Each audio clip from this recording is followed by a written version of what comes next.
든든한 유통인입니다. 요즘 이런 기사 보셨나요? 자영업이 어렵다는 이야기는 많이 나오지만 프랜차이즈 본사가 어렵다는 이야기는 잘 나오지 않는데요. 제가 이 채널을 만든 가장 큰 이유지만 요즘 유독 이런 내용들이 많이 보여 이야기해보려고 합니다. 수많은 자영업 관련 영상들을 보면 예비 창업자들은 직접 알아보고 창업을 해야 한다고 하지만 현실은 그렇지 못합니다. 나와 가족의 생존을 위해 가지고 있는 전 재산에 추가로 대출까지 받아 프랜차이즈 본사를 믿고 창업을 하지만 그 본사가 정상이 아니라면 어떻게 해야 할까요? 이제는 단순히 언론이나 입소문만으로 창업을 결정하는 시기가 아닙니다. 그래서 이번에는 요즘 이슈가 된 프랜차이즈 브랜드에 대한 이야기를 해보려고 합니다. 이 차돌은 2017년 차돌박이를 메인으로 1인분 6,900원이라는 파격적인 가성비 전략을 내세웠습니다. 숙련된 주방장이 필요 없었으며 본사는 단 5일의 본사 교육을 받으면 운영할 수 있는 구조라고 어필했습니다. 오픈 2년 만에 100호점을 돌파했고 3년 차에는 이 100호점을 돌파했습니다. 2021년에는 전국 327개 매장이라는 고깃집 프랜차이즈 역사상 유례없는 성장 속도를 기록하며 하나의 고기 트렌드가 되었습니다. 하지만 2024년 말 기준 119개가 되었고 3년 만에 200개 매장이 폐업하게 되었습니다.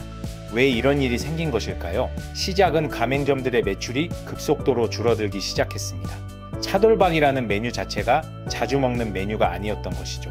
2020년 연평균 매출 7억 263만원, 2023년 연평균 매출 4억 4천만원, 2024년 연평균 매출 4억 1천만원, 불과 4년 만에 평균 매출이 40% 넘게 빠진 것입니다. 차돌박이 시세는 23년 대비 24년 안정화가 되었지만 가성비 컨셉에서 인건비, 월세 같은 고정비가 감당이 안 되었던 것으로 보입니다. 또 본사 갑질 이슈도 생겼습니다.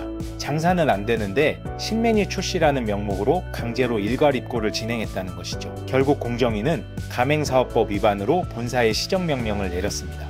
여기서 더 큰 문제는 본사 내부의 재정 상태였습니다. 2023년 영업손실 약 51억 원, 단기순손실 마이너스 135억 원으로 완전 자본 잠식 상태에 빠졌으며 2024년에는 외부 감사인이 재무자료 미제출 등을 이유로 의견 거절 판정이라는 초유의 사태가 발생했습니다. 사실 프랜차이즈 본사와 식자재 관련해서 미팅을 하다 보면 자연스럽게 특수관계사를 알게 됩니다.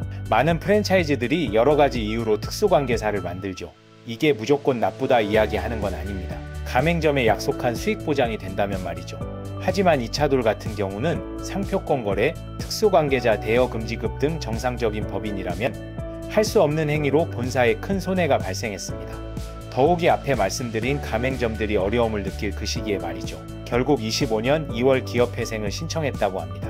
본사를 믿고 생업을 했던 가맹점 주님들은 현재 어떻게 운영하실지 걱정이 됩니다.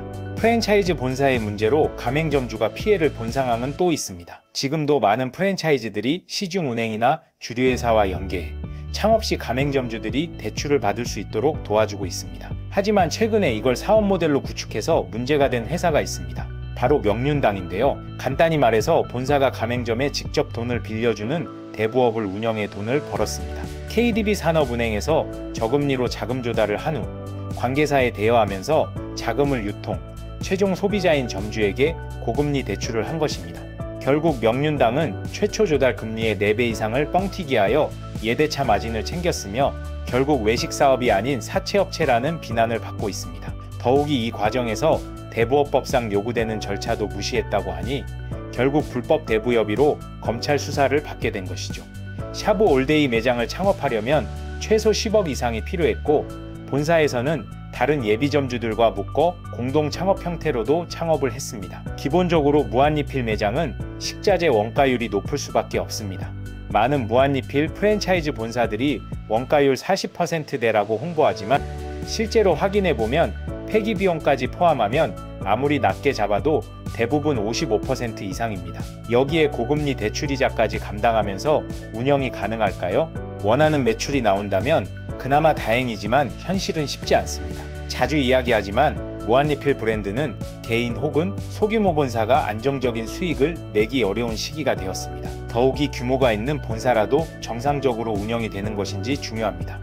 업무 특성상 프랜차이즈 대표분들을 자주 만나지만 몇 년 전부터 외식업이 아닌 다른 분야에서 경험이 있는 분들이 모여 브랜드를 기획하는 상황을 자주 봅니다. 브랜드를 기획해서 단기간에 가맹점 수를 늘린 다음 매각을 하려고 하죠. 굳이 매각이 아니더라도 계속해서 미투 브랜드를 만들어 가맹점을 모집하는 본사들도 있습니다. 앞에서도 말했지만 창업 시 약속했던 매출, 수익만 나온다면 문제가 없겠지만 이런 브랜드 대부분은 1년도 안 돼서 문제가 발생합니다. 이제 창업할 때는 정말 신중하셔야 합니다. 본사 상담을 받고 시장 조사만 해서는 안 되는 것이죠. 본사 대표의 경력과 법인의 재무 구조까지 봐야 하는 시기가 된 것입니다. 이렇게 이야기를 해도 대부분은 본사에서 이야기하는 매출과 마진만 보고하시는 분들이 계시겠지만 한 분이라도 피해를 안 보셨으면 하는 마음에 영상을 만들어 보았습니다. 지금까지 도움이 되셨다면 좋아요, 구독, 알림 설정까지 부탁드립니다. 감사합니다.